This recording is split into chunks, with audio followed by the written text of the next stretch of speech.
Hello, everyone. It is Miss Kemya here, and tonight I want to talk about sales. I am here with my great friend DSB. I'm gonna say DSB because that's her brand name. This is DSB over here. My good friend Donna Smith-Bellinger. And today we are going to talk about something that is so needed in the entrepreneurial world, and that is sales. So first, I'm gonna let Donna introduce herself. Go ahead and introduce yourself, Donna. Oh, well, thank you, Miss Kemya. My name is Donna Smith-Bellinger. I am your sales manager on demand. I have probably been doing sales longer than a bunch of you have been here. Trust me. So I have come through the ranks. And just to give you a little bit of an idea, I started out in high school selling magazine subscriptions over the telephone. Oh wow! 16 years old. That was when I started. All right. So I have been doing this for a very long time. Right now, my specialty is working with business owners, entrepreneurs, wantrepreneurs, and sales professionals to help you to shorten your learning curve between the business card exchange and the transaction. Essentially, that's it. So if you have uh, more contacts than you have meetings, and if you're having more meetings than you're having transactions, pull out a piece of paper, grab a pen or your device, and let's go to school. Oh, I love that. I love that. And if you're not familiar with me, I'm Miss Kemya, digital marketing strategist and social media manager over at marketingsparkly.com. So I live, eat, sleep, breathe marketing. I love today's topic because, first of all, a lot of people think marketing and sales are the same thing. No, they're not. A lot of people think that. Second, when I talk to so many people, they think they have a marketing issue, or they think they're trying to figure out, posting on Instagram, or what am I supposed to post? That's the challenge for their business. When I peel back the layers, it's often a sales and operations issue. So I'm super excited to talk to Donna today because a lot of entrepreneurs don't know not only what sales is, but what sales training is, why it's so valuable, why it's so important, and why you need to have a sales training and sales coaching so that you can ultimately close more deals. Like you said, go from those business cards to the actual transaction. So I'm excited to have this conversation today because I realize the value that Donna brings to the table with her years of expertise in sales training. And just from having conversations with Donna and working with her, I realized, okay, more entrepreneurs need this meat. They need the goods. So I figured, why not introduce her to my community and let's have a chat about what sales actually means. So Donna, could you tell me, in your working with entrepreneurs, because I'm typically in front of coaches, speakers, authors, etc. I'm consultants, people like that. Could you tell me, when working with entrepreneurs, what challenges have you uncovered as it relates to their sales processes? Well, first of all, they don't have one. Yes.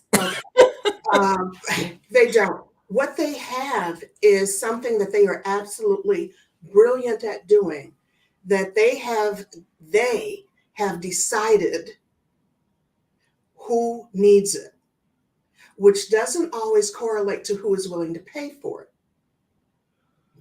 So that's the first thing. Mm-hmm. Second thing is, because they are the expert, they want everyone to feel that they are the expert. So they bury the prospect in unnecessary information that has nothing to do with the problem that they solve. Oh my gosh, that was a mouthful right there. Yes, that was so critical. I'm literally recounting conversations I've had. And the challenge, like you said, if you're so busy being an expert, you aren't listening, you aren't understanding what the challenges are. You're so busy trying to show how smart you are. Basically, you're like just dumping all of your industry jargon on your prospect, and Mhm. you're completely missing what their challenge is and what their need is and how you can solve their problem. I can give two quick examples. Yes. Um, I was working with a friend of mine was having a mastermind. She asked me to come in and do a sales talk for the members of her mastermind. One of them was a gentleman who was in financial services. He was doing the planning, all of that. And I said, okay, let me hear what your intro and your general thing is. And he went almost immediately into the tools that they have. We have this kind of a thing investment and that kind of an investment, and we can do. And I was like, and I will do this in a heartbeat. Mm-hmm. Whoa, stop. What if I wanted to know that? I'd study it. I appreciate that you know it. I don't need to know it. Mm-hmm. Now, what do I need to know? He says, I don't know. What do you need to know? That's the first thing. You didn't ask me. Yes. So you didn't ask me what I wanted. You didn't ask me what my why was for having this conversation. You just went straight into showing me how smart you are. So let's pretend that I want to be able to retire at 55. Mm-hmm. I want to be able to make sure my kids are through college, my parents are well taken care of, and I can travel. I want a boat. Mm-hmm. And I want to sail around the world. That's what I want to do. And I want to have a couple of vacation properties. Now, here's what I need you to tell me. How much money do I need to put in? What is the frequency? And how soon can I weigh anchor? That's what I need to know. So now you can start telling me, what he says, oh yeah, because that changes everything. I'm like, you think? So that's one of the ways that it shows up. Another way is my very, very first way back in the day client was a gentleman. And this gentleman was a retired Whirlpool executive. And what he had decided was he came to me, first of all, for a website. My husband used to do websites back in the day. And I was looking at the content and we were having our conversations. And I'm like, okay, we'll build it, but this is not going to work. I've done the research. I've done this. I've done that. You know what? You like it. I love it. We will build it. Mm-hmm. In the back of my mind, I'm like, but they are not going to come. Mm-hmm.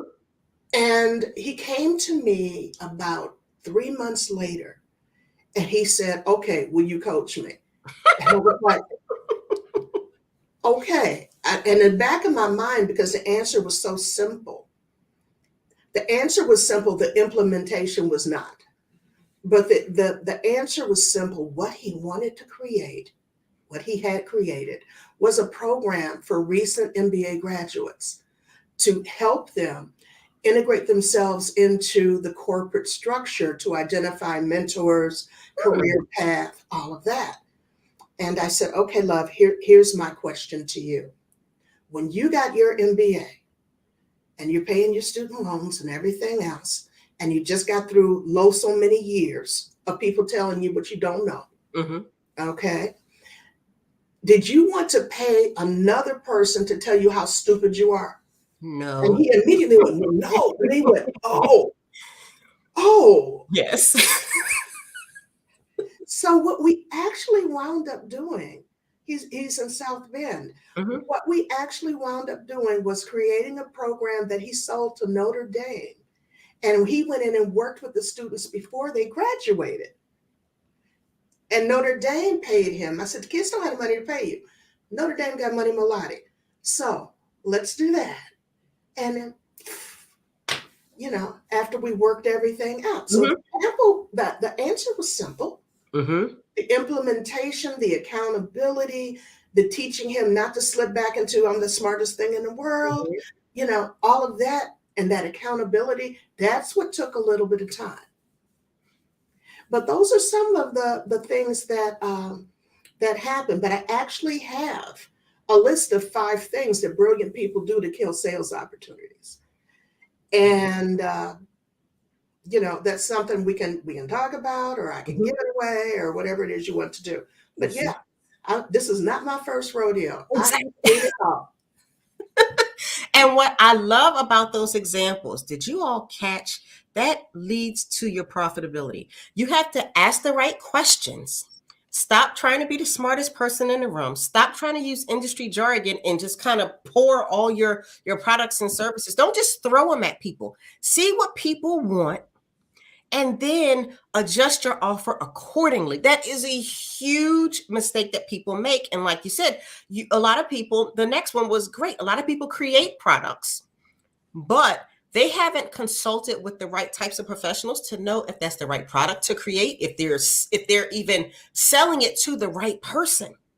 And so these are all the types of things that when somebody basically wants to hire me for social media management, I peel back the layers, is all that kind of stuff Donna just said that has to be done before you can hire a marketer. You have to get the sales process. You have to get your ideal clients. You have to figure out what you're selling, who you're selling it to, and how you're selling it before it can be marketed. Because in an ideal world, if you've had that conversation with Donna, then you come to someone to market it, your profitability will skyrocket because you have all the pieces in place. So I love those. Your learning curve. Yeah, absolutely. And you are far more profitable. No matter what business you're in, you'll be far more profitable. Absolutely. Kemya, you said something that is very, very key. People talk a lot about your ideal client and your avatar.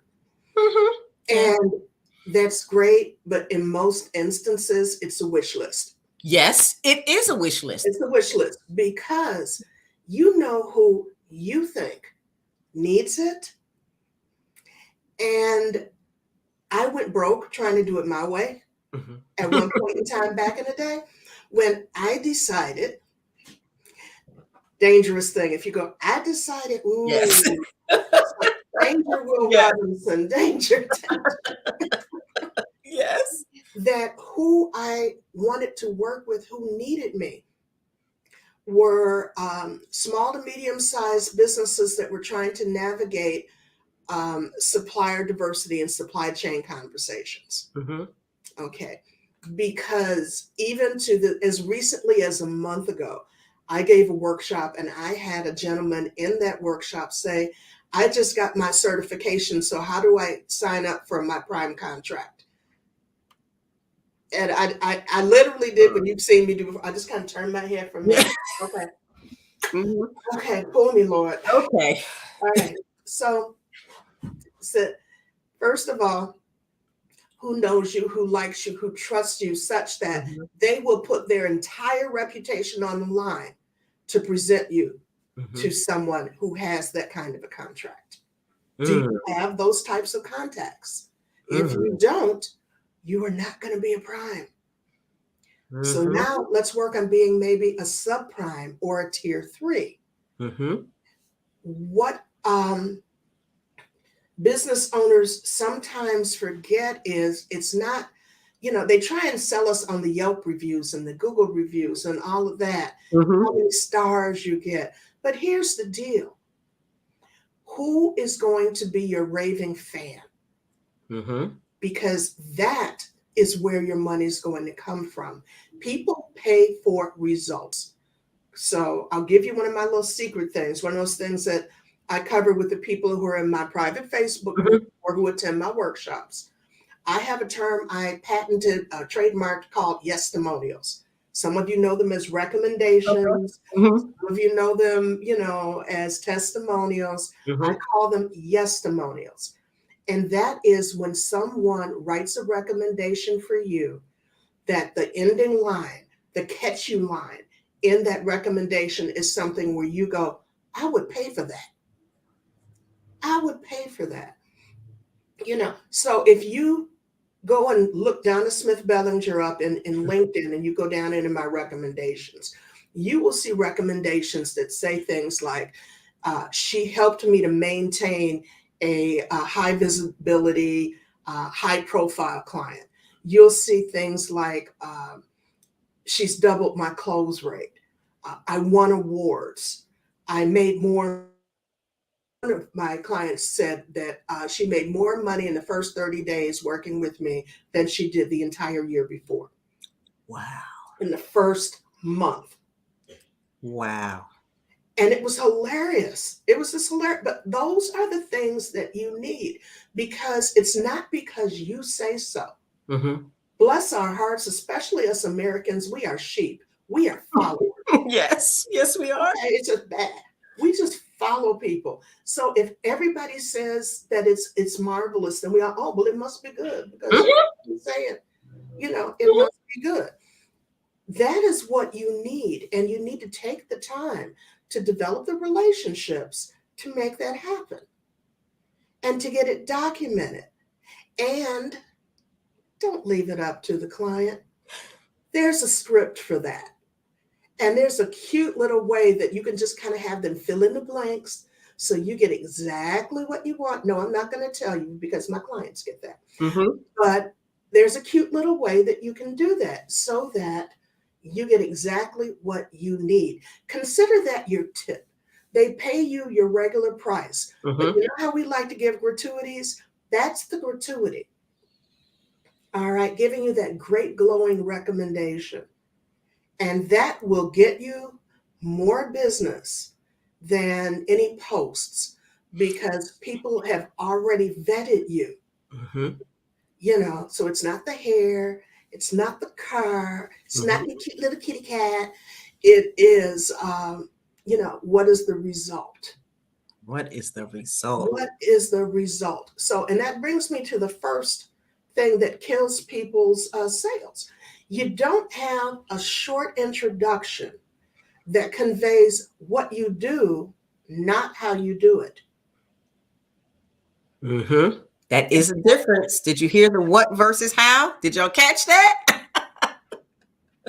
Yes, you tell them what, not how. I don't need to know how long the company's been in business. You could have been in business since Sector was a pup. But if you can't solve my problem, it means nothing to me. You could have Mm-hmm. opened your doors yesterday. Mm-hmm. If you've got people who say, you know how to do this, I'm all in. That's exactly So that. that is the first thing when you create your 30-second, 60-second, 90-second introduction.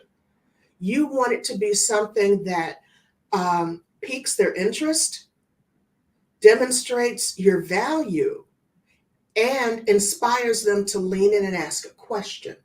So when I go into, well, on some of my network events, and all your network events are not created equal, so you got different types of um, introductions. But one of them that I use is that I am Donna Smith-Bellinger, your sales manager on demand. And what I do for my clients is help them to get more customers, help them to sell more to their existing clients, and help them to increase referrals. If any of those are among your challenges, I'd love to have a conversation with you. I love that. If Donna In walked and up out. to you and said that, you'd be like, okay, Yeah, in and out. sign me up. Those are the three problems that, I can, Yes. so it's like, it's called an elevator pitch for a reason. If you were Mm-hmm. going up 2 or 3 floors, Yes. what would you be able to tell that person? Mm-hmm. And it wouldn't be, well, I have the skincare product that helps to take years off of your face and helps to tighten your skin. And ding, okay, see you. Mm-hmm. This is my Yes. floor. Exactly. And I love that. If you're watching, I hope you took note of exactly what she said and how she said it with the intro, where she plopped her name, where her company is, what her thing, the 3 things that she actually does, because now she's identifying people's pain points and how she can solve those problems. All of that was that quick. So definitely take note of where she said those specific things. And then you can mirror your own elevator pitch based on what she just told you. Because that right there, that was golden. I don't know if y'all caught all that, but I was listening because there's a certain way you say things and you frame it in a certain way so that if you are talking to your ideal client, they immediately know you are their problem solver. That's what the elevator pitch is supposed to be for. So if she walked up to somebody who had any one of those challenges, they immediately know she's their problem solver. And that's the whole point of that introduction. And the lean in factor is typically they will then say, how do you do that? How do you do that? Yes, That's exactly. all I want them to do. That's I just all want them you to do. say, how do you do that? Yes, Let's have coffee. exactly. Let's have a conversation. Yes. I love that. And if you are in a networking event, I know a lot of us are going back to in real life stuff, Mm-hmm. but whether it's in real life or whether it's still virtual, you want to have that kind of a conversation, but you don't have it in the event. Do not sell at a networking event. Why? Because you didn't come there to buy anything.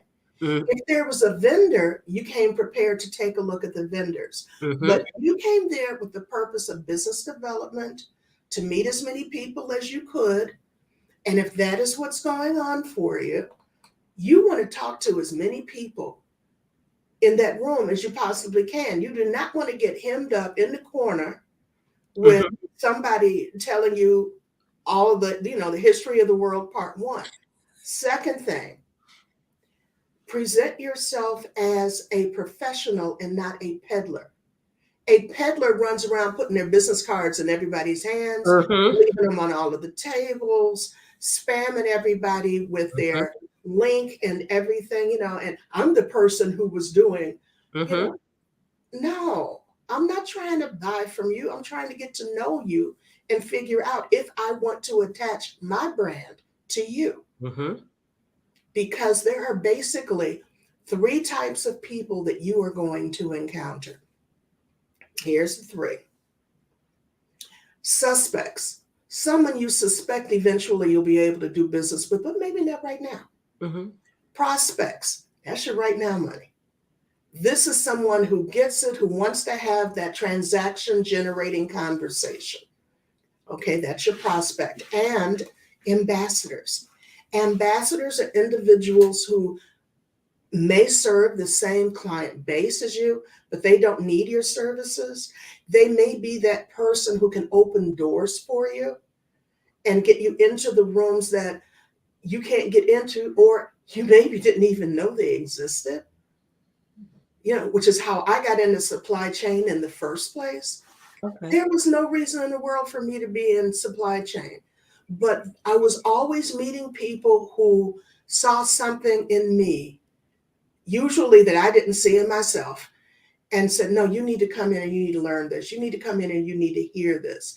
And I got to learn a lot of things that served me at various times in my business career.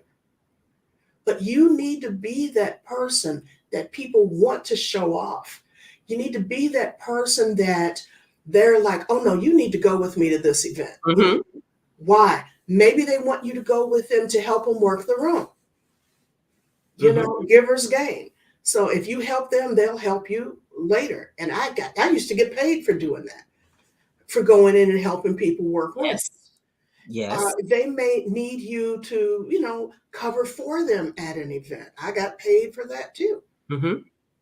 You know, there are things you can do when you work hand in hand with your ambassadors. So you've got your suspects, you've got your prospects, and you've got your ambassadors. Just because someone isn't ready to buy from you today doesn't mean you cast them into the garbage. Okay?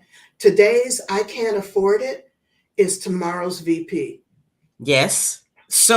You're so right about that. You are so right about that. In case you are just joining us, this is Miss Kemya, and I'm talking with my friend Donna Smith-Bellinger, askdsb.com. And I want to bring up an event that Donna's having that I'm excited about. When she first told me she was having it, I said, oh, that's fabulous. So tell us about the event you're having this Saturday, because you dropped so many nuggets here that I hope people have been taking notes, because you was a lot woven in there that if you were taking notes and really implement just what you said in this little bit of time, you can already change the trajectory of your business. And so Donna's having an event this Saturday all about sales training. So tell me about that event, Donna. Okay, that event is Fearless Sales Conversations, because far too often it's not that you can't, it's that you're afraid to sell. You're afraid to sell. You take all of your preconceived notions. It's sleazy. Uh, some people say, "Oh, sales is so icky." Well, no, it's Mm-hmm. not icky, but sales is actually service. That's what it is. You're not trying to talk someone into something. What you're trying to do is be of service to that individual using your area of genius or brilliance. That's what the conversation is about. So, in Fearless Sales Conversations, we're going to talk about everything from the introduction, we'll talk about prospecting. There's this little thing called pre qualification. How can you tell if this is the right person? And one of the things I say when it comes to people that you meet is you either keep them, you toss them, or you donate them. And if you want to find out what that's about, come and join us at the event. But there's a system to that. Yes. I teach you about the 4 types of telephone calls that you make. And I'm just going to let you all have it now. I can give it to you. You won't be able to do much with it. I'm just saying, it's like you can read the recipe, but if you can't put the ingredients together, there's 4 types of calls that you make. One is an introduction. The second one is a reintroduction. The third is to set an appointment. And the fourth is to issue an invitation. Those are the 4 types of calls you make to someone that you haven't spoken to for a while, or they are a new contact. Did I say you sell them something? No, that's not what you said. That's not what she said, people. You're developing a relationship with them. So you introduce yourself or you reintroduce yourself, like right here, that phone thing that you got. Mm-hmm. You scroll through there and you land on somebody you haven't talked to for a while. And last time they talked to you, you were working a job where you were saying, do you want fries with that? As far as they're concerned, that's still where you are, because the clock stopped when the last time was that they spoke to you. All right. We're also going to talk about how to avoid refusals and objections. Oh, that's a huge one. Yeah. Oh, I talk about overcoming them. Yes. I talk about not talking yourself into a corner and the things that you need to know. And we put together the scripts for those types of things. And we actually help you to build out your individual sales process, because you need to know when your people buy. Are they seasonal? Are they cyclical? Is it once a month, 3 times a year? What kind of budget? Who's the decision maker? Don't take the word. A yes is not a yes until the transaction happens. Mm-hmm. Sometimes a yes is just please go away. Yes, they're just trying to get rid of you. That's what they're trying to do. They're trying to get rid of you. And they're uncomfortable. So they'll say yes because they're scared to say no. They don't want to hurt feelings. And then they ghost you. Then they ghost you. That's exactly. Then they ghost you. Even if they pay you, they'll just ask for a refund. Yes. And ghost you. So those are some of the things that we will be talking about. It's a 3-hour event. And it's a small, intimate group, so I can give everybody the attention they need. You're more than welcome to join us. And you do have to purchase a ticket. You got to pay to play. Yes. So, I mean, if you're selling pencils, I'm probably not the person for you unless you're selling them by the case. Mm-hmm. But you can join my Facebook group, Fearless Sales Conversations, if you want to go ahead and just get some basic information. But if you're ready to next level the next 60 days of your business, you want to be there with me on Saturday the 19th. Yes, I'll be there. I'm excited. Yes, you will. I was excited when I saw you come through on there. I was like, what can I teach her? Yes. Because I love this, because, as a person who's never had formal sales training, I know there's always something that can be improved upon. And when you have a master trainer who's been doing this for so long, there's always something to learn. There's always something a person like you can teach everyone, particularly if you're running your own business and you're the one making the coffee and wiping the windows and sending out the invoices and servicing the clients. You're doing all of those things. So anything that can make you more efficient and profitable, sign me up. I mean, that's a no-brainer for me. Sign me up, because I can easily see, just with little tweaks here and there, how you can really change the success of your business. And a lot of people don't need a massive overhaul. They just got holes and they got gaps, and they need to know how to fill those gaps. And a person like you can easily see, okay, if you just change this one little thing here, or you're missing this piece here. That's where a person like you and with your level of expertise comes in. So I'm excited. I mean, this was great all by itself, and this was free, and this is something that you could take notes from. So imagine what this intensive is going to be like. So where can they get a ticket? The link that you are going to be posting with this video will take them directly to the sales page.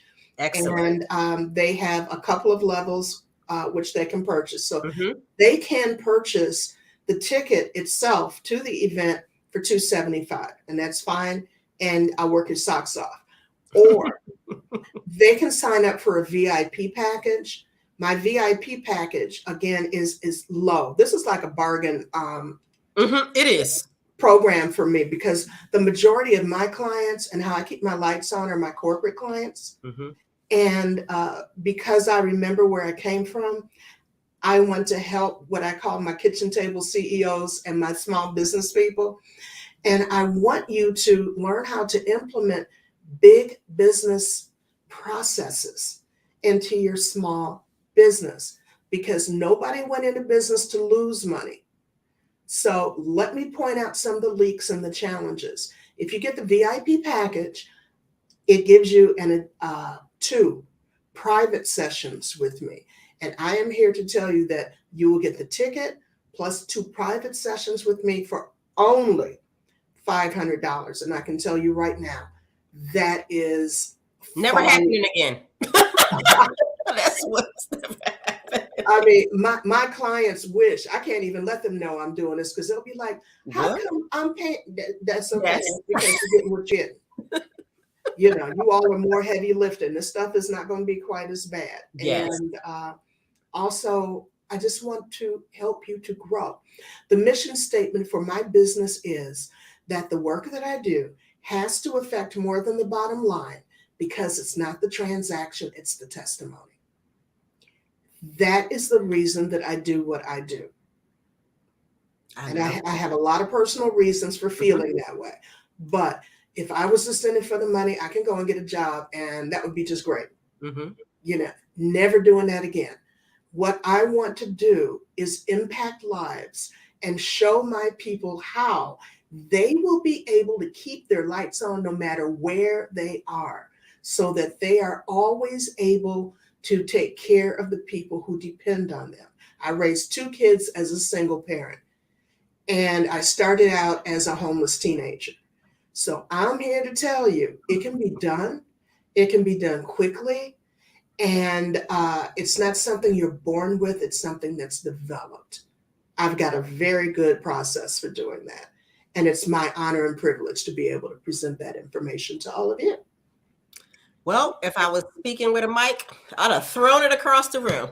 On that note, my friends, if you enjoyed these tips and tricks and insights from Donna, I encourage you to join us this Saturday for the intensive. And make sure you watch this replay with pen and paper in hand to take notes and implement some of the ideas she just shared with you. You can pick one. Just pick one. You'll get a return just from implementing one thing she taught you today. And if you know that this is the training that you've never had, then it's likely the training that you need. And that's the way I personally looked at it. And I said, wow, if I'm Miss Fabulous, Donna just gonna put more fabulous on my fabulous. I'm gonna be unstoppable. I'll just sprinkle it all over you. Sprinkle it everywhere. That's literally the way I looked at it. I've never had formal sales training. And if you haven't, if you are stuck in your sales processes, this is where you need to be. And on that note, thank you so much for watching. This is Miss Kemya signing off, and I will see you next time. Until then, have a great day.